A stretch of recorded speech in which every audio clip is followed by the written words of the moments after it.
Kenapa sering terjadi pada saat Anda membagikan cerita khususnya mengenai impianmu kepada keluarga, kepada teman dan sebagainya?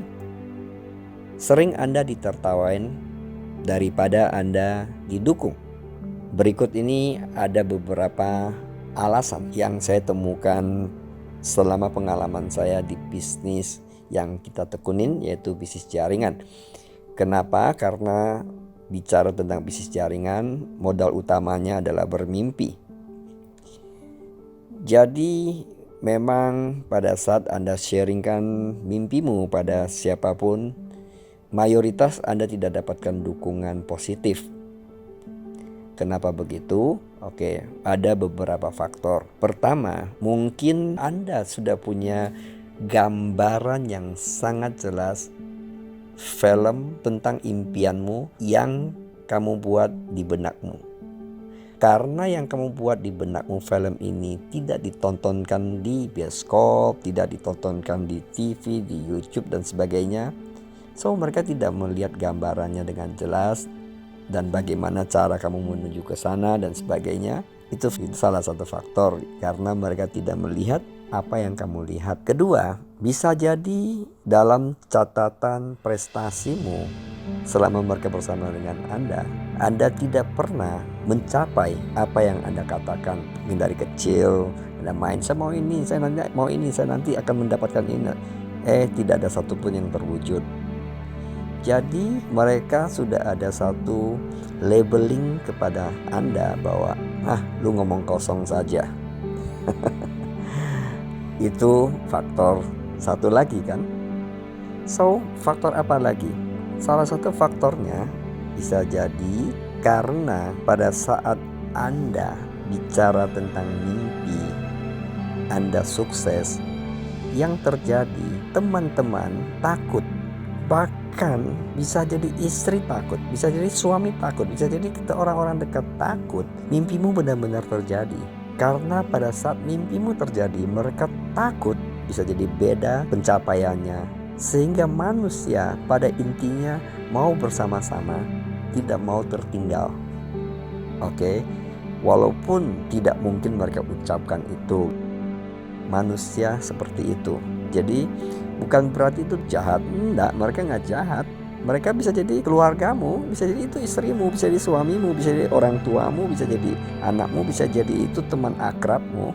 Normal, sebenarnya masih banyak faktor-faktor yang lain, tapi ini beberapa faktor utama lah yang sering terjadi adalah seperti ini. Kalau kita mengerti itu, so berarti Anda tidak perlu minta persetujuan dari siapapun pada saat Anda mempunyai mimpi, khususnya mimpi yang besar. Hanya satu orang di atas bumi ini yang harus Anda minta dia setuju, yaitu siapa? Orang yang muncul di cermin pada saat Anda datang ke cermin. Orang itu Anda harus minta setuju ke dia, karena dialah yang melakukan tindakan mimpimu terjadi. Kalau dia tidak setuju, tidak terjadi. Karena dia pelaksananya, karena dia sutradaranya, dan dia juga bertindak sebagai aktornya. Kalau sutradara dan aktor tidak melakukan, film itu tidak akan terjadi. Yang ada hanya tinggal rencana atau saya mau main film ini, tapi film ini tidak pernah muter di bioskop. Kenapa? Karena sutradaranya, aktornya tidak take action. Pada umumnya mereka yang bermimpi besar dan mencapai impian mereka tidak pernah minta persetujuan kepada siapapun. Apakah istri, suami, anak, orang tua, teman-teman, apalagi pada orang yang tidak dikenal. Bisa jadi mereka juga men-sharingkan atau menceritakan impian mereka. Mereka juga ditertawain. Tidak mungkin terjadilah, jangan bermimpilah, jangan muluk-muluk lah. Mungkin nasihat-nasihat mereka itu memang baik tujuannya. Kenapa? Karena takut orang yang mereka cintai kerja terlalu keras untuk mengejar impiannya, nanti takut dia kecewa atau nanti terlalu keras bisa sakit. dan sebagainya dan sebagainya. Tujuan orang-orang itu bukan mereka jahat. Bisa jadi mereka itu niat baik, tapi mereka yang bermimpi besar. Mereka tahu persis impian mereka. Mereka melihatnya begitu jelas film itu di benak mereka. Film itu main putar ulangi lagi, keluar dari gambar yang begitu jelasnya, sehingga mereka terobsesi. Pada saat mereka terobsesi, walaupun mereka diketawain, dibilang tidak mungkin, tapi mereka yang bermimpi besar tersebut tidak terpengaruh lagi oleh orang-orang sekitar mereka. Bahkan mereka menggunakan itu sebagai satu leverage energi yang positif untuk lebih cepat mereka mewujudkannya kepada orang-orang yang katakan tidak mungkin tersebut. Karena orang bermimpi besar tersebut, dia tahu pencapaian kesuksesannya dia juga untuk orang sekitarnya kok dampak positif pada keluarganya, kepada orang sekitarnya. Bedanya hanya dia bisa melihat, orang sekitarnya tidak melihat atau belum melihat. Jadi bagaimana seandainya orang sekitar Anda tidak mendukung impianmu, sementara kamu membutuhkan energi, katakanlah seperti itu, dari orang sekitarmu? Kan kita sering berpikir seperti itu. Di sini letak seninya, di sini letak permainan mental. Seberapa kuat mentalmu? Apakah kita kalah dengan circumstances atau sekitar kita, atau kita yang menang terhadap circumstances tersebut? Dan tadi saya bicara bahwa di situ letak seninya, di situ letak permainan mental. Tahukah bahwa di benak kita ada dua raksasa? Satu raksasa negatif, satu raksasa positif. Kalau Anda baca buku Berpikir dan Berjiwa Besar, The Magic of Thinking Big oleh David Schwartz, di situ dia juga jelaskan tentang bagaimana dua raksasa ini yang sering berantem, satu dengan yang lain. Satu katakan mungkin, satu bilang tidak mungkin. Mereka terus berantem, bertempur. Di sini penentuannya, apakah raksasa negatif yang menang atau raksasa positif yang menang. Dan perlu Anda ketahui bahwa raksasa negatif ini temannya banyak, sementara raksasa positif tidak banyak teman. Itu sebabnya kalau kita tahu bahwa raksasa positif ini tidak banyak teman, raksasa negatif ini secara alami memiliki banyak pendukung dan teman. Dan mereka bertempur di situ. Siapa menang? Tentu yang banyak teman yang menang, bukan? Dan di sini juga menjawab pertanyaan Anda. Orang sering tanya saya, Pak, kenapa tidak banyak orang mencapai impian mereka? Ini letaknya di sini. Salah satunya jelas sekali di sini letaknya. Kalah, jelas kalah lah. Secara alami raksasa negatif itu begitu banyak sahabat, begitu kuat pasukannya. Apabila raksasa positif ini tidak didukung habis-habisan, tidak mungkin impian itu terjadi. Kalau kita mengerti prinsip ini, berarti saya dalam hal ini tiap hari, saya katakan tiap hari, I mean it, tiap hari, bahkan setiap kesempatan, saya tidak izinkan raksasa positif saya ini kesepian. Saya kasih makan terus, saya temanin, saya kasih banyak teman. Saya baca buku, kasih dia makan yang positif, buku-buku positif, buku-buku inspirasi, buku-buku leadership, buku-buku personal development. Saya dengarkan kaset, zaman dulu kaset, ada CD. Zaman sekarang mungkin YouTube channel, zaman dulu ada CD, VCD. Kemudian saya kasih makan lagi, saya hadiri pertemuan yang tidak henti-hentinya. Setiap pertemuan saya tidak pernah absen. Saya datang. Mungkin sekarang YouTube channel, saya sampai sekarang juga tetap melakukan, sampai detik saya berbicara di rekaman ini, saya terus kasih makan raksasa positif saya dan konsisten. Ingat, Kata kuncinya konsisten. Pernahkah Anda dengar bahwa ada orang diet gitu ya, ternyata dia mengatakan saya disiplin, saya melakukan, saya berhasil menurunkan berat badan saya 5 kilo. Tapi setelah mencapainya, apa yang terjadi? Berapa bulan kemudian badannya naik lebih berat 6 kilo. Kalau Anda dengar baik-baik, dia selalu ucapkan saya disiplin melakukannya. Pertanyaannya, kenapa dia naik kembali beratnya lebih berat 1 kilo dibandingkan sebelumnya? Disiplinnya tidak konsisten. Apabila orang tersebut tetap konsisten melakukannya, saya rasa dia stabil, menjaga stamina tubuhnya, berat badannya tetap ideal yang dia harapkan. Tidak berbeda dengan hal apapun. Konsisten kasih makan. Kenapa saya selalu di IM2 International Mentor Meeting selalu sharing tentang morning shower and morning feeding, yaitu shower our mind, shower our soul, shower our body, and feeding our mind, feeding our spirit, terus kasih makan. Dan itu konsisten. Itu adalah hal utama saya lakukan setiap saya bangun pagi. Kadang-kadang saya enjoy bisa berjam-jam. Dan sesuatu yang kalau kita konsisten melakukannya bukan menjadi beban. Kalau masih menjadi beban, artinya Anda belum melatih diri Anda ke dalam kondisi namanya automaticity. Kalau automaticity sudah tidak jadi beban.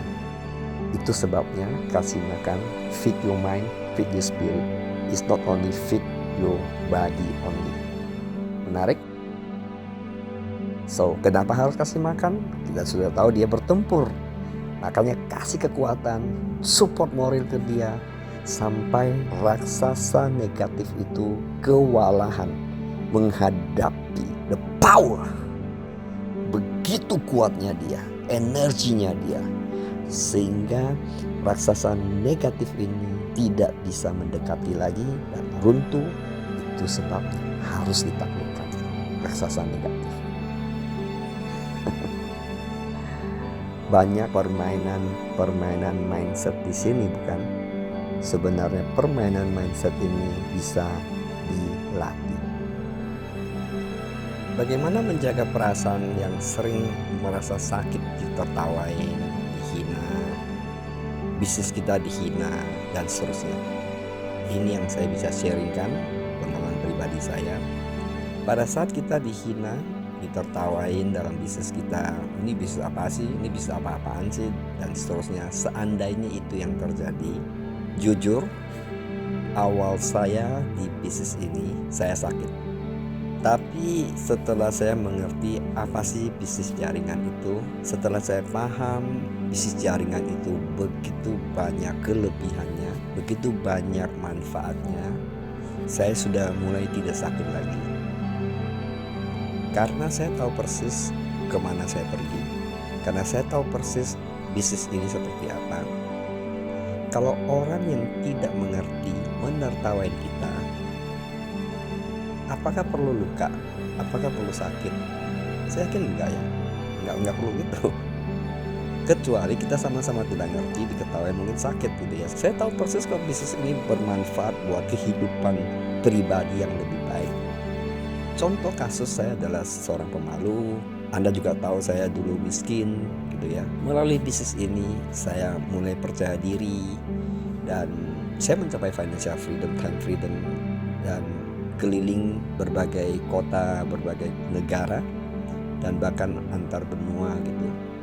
Dan bahkan saya ke negara-negara tertentu bukan hanya jalan-jalan, tapi ke sana membagi ilmu, membawa harapan.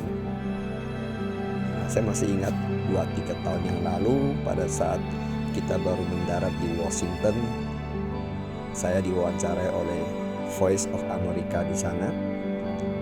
Saya bilang dengan bangganya, saya mengatakan bahwa kami orang Indonesia mendaratkan kaki di Amerika. Kami datang bukan untuk mencari pekerjaan di sini, tapi kami datang membagikan peluang bisnis kepada teman-teman di Amerika. Dan memang itu benar, kami melakukannya itu memang benar. Besoknya kita bikin pertemuan di Washington. Itu dihadiri waktu itu mungkin sekitar 300-500 orang Amerika. Dan mereka begitu antusiasnya dengan bisnis kita. Dan beberapa di antara mereka sekarang sudah mencapai keberhasilan finansial yang lebih bagus. So, sekarang saya tahu persis juga bisnis ini selain materi, finansial dan sebagainya, yang termahal dari proses bisnis jaringan adalah pengembangan kepribadian. Dan karena pengembangan kepribadian itu mencakup hampir semua aspek kehidupan dan itu terus naik. Bukankah ini sesuatu yang positif? Tahu ini sesuatu yang positif, sesuatu yang baik, lantas kita ditertawain, apakah perlu bersedih? Sekarang sederhana, pada saat saya menawarkan bisnis ini pada siapapun, yang saya pikir adalah buat dia manfaat lebih besar dari saya. Bukan saya datang untuk mengambil keuntungan dari kamu. Ini kan hanya masalah mindset yang diputar saja. Dan memang benar, Anda juga tahu bahwa dalam bisnis ini sering orang yang dikenalkan income-nya jauh lebih besar daripada orang yang memperkenalkan. Kan ini selalu bukti. Berarti pada saya nawarkan kepada orang tersebut, saya melihat bahwa manfaat buat dia, bukan hanya untuk saya dapat keuntungan. Memang semakin besar mereka dampak pada saya itu ada, tapi orang yang saya kenalkan bisa lebih besar dibandingkan yang saya kenalkan. Dan itu true. Makanya mesti ngerti prinsip-prinsip semacam ini sehingga kita nggak perlu kecewa. Benar, I mean it. Dan kalaupun mereka belum melihat, kita tidak bisa memaksakan mereka untuk melihat apa yang kita lihat. Dan kuncinya berarti next saja, cari orang yang bisa melihat. Adakah itu? Ada. Dan ini saya ingin sharing. Pada saat Anda ketemu orang yang sangat positif dan sangat positif terhadap impiannya, itu energinya tinggi sekali. Pada saat energi dia tinggi sekali, dia meng-attract orang yang energinya sama-sama tinggi. Dan disitulah kumpulan sekelompok orang yang punya energi yang tinggi. Ini yang terjadi. Makanya kenapa saya selalu mengatakan bahwa bisnis ini bukan dengan logika, yaitu dengan impian, energi yang besar itu meng-attract energi yang besar, itu yang dikatakan momentum. Kalau membahas topik semacam ini, saya bisa berbicara berjam-jam. Tujuan hari ini kan saya tidak membahas secara detail. Saya ingin memberikan garis besar saja buat teman-teman, termasuk buat saya yang bermimpi, khususnya bermimpi besar. Anda tidak membutuhkan persetujuan dari siapapun. Hanya satu orang saja yang Anda perlu yakinkan, yaitu orang ini akan muncul pada saat Anda datang ke cermin. Inilah penentunya. Untuk menutup sharing saya hari ini, saya bagikan satu cerita klasik, tapi menarik juga untuk didengarkan. Bagi yang sudah pernah dengarkan ulang jika tetap menarik buat saya. Yang belum pernah dengar cerita ini, nikmati saja dan ambil moral dari cerita tersebut. Oke? Suatu hari ada dua sahabat main-main di samping sumur. Dan mereka asik main, hanya dua sahabat tersebut, yaitu sahabat kodok A dan kodok B, jatuh ke dalam sumur. Dan teman-teman mereka banyak di sekitar sumur itu gitu ya. Wow, pada saat mereka jatuh ke bawah, semua pada lari mendekat di bibir sumur. Dan mereka lihat, wow, si A loncat, si B loncat, si A loncat, si B loncat. Jadi mereka berdua sahabat ini terus berjuang, terus loncat, terus loncat, ingin keluar dari sumur tersebut. Setelah loncat sekian lama, teman-teman yang di atas, mereka semua bilang, wow, gak mungkin. Dengan suaranya, dengan tangannya, dengan gerakan tangan mereka, dengan suara mereka, udah, kalian sudah gak perlu berjuang lagi. Udah gak mungkin, karena tinggi sekali. Dan Anda sudah coba bukan? Anda bukan Bukan belum coba, Anda sudah coba sekian kali, toh sampai sekarang tidak membawa hasil apapun. Yang ada adalah Anda capek dan Anda bisa sakit, dan lebih baik Anda tenang saja di situ dengan harapan mungkin hujan deras sehingga sumur ini airnya naik, Anda keluar gitu kan. Ya kalau enggak ya tunggu aja situ. Daripada capek ya menyerah sajalah. Setelah mendengar nasihat-nasihat dari teman-teman mereka yang di atas sumur itu, si kodok A memilih menyetujui saran-saran dari kodok-kodok yang di atas, dan dia berhenti meloncat. Tapi kodok B terus saja loncat. Tapi kodok-kodok yang di atas itu tidak henti-hentinya mengatakan, tidak mungkin. Kodok B, kamu tuh lebih konyol deh, kamu lebih gila deh, kamu tuh betul-betul keras kepala deh. Sudah dibilang gak usah loncat, percuma, kamu gak akan bawa hasil apapun. Kamu lebih baik ikuti aja si A itu, berhenti istirahat saja, capek nanti kamu sakit. Dan yang terjadi, semakin semangat si kodok B loncat. Semakin semangat. Dia terus lagi. Dan akhirnya kodok B berhasil keluar dari sumur tersebut. Dan teman-teman kodok tersebut mendekati dia, memberikan salaman dan tanya sama dia, kenapa kamu tidak menyerah? Si kodok B tidak menjawab. Kenapa kodok B tidak menjawab? Bahkan dia juga tidak dengar apa yang mereka tanyakan, karena kodok B tersebut tuli. Jadi dia pikir bahwa kodok-kodok yang di atas itu memberikan tangan, kasih semangat. You can do it. Yes, you can do it. One more time. Yes, you can do it. One more. Yes. Karena kodok B tuli. Yang dia bayangkan adalah kodok-kodok yang di atas memberi dia semangat. Pelaku jaringan yang saya cintai, tadi saya cerita orang-orang di sekitar Anda tidak setuju dengan Anda, dan jadikanlah mereka motivatormu dan tulikan kupingmu. I love you. You can do it. Make your dream come true. Sampai ketemu di sharing saya berikut. Bye.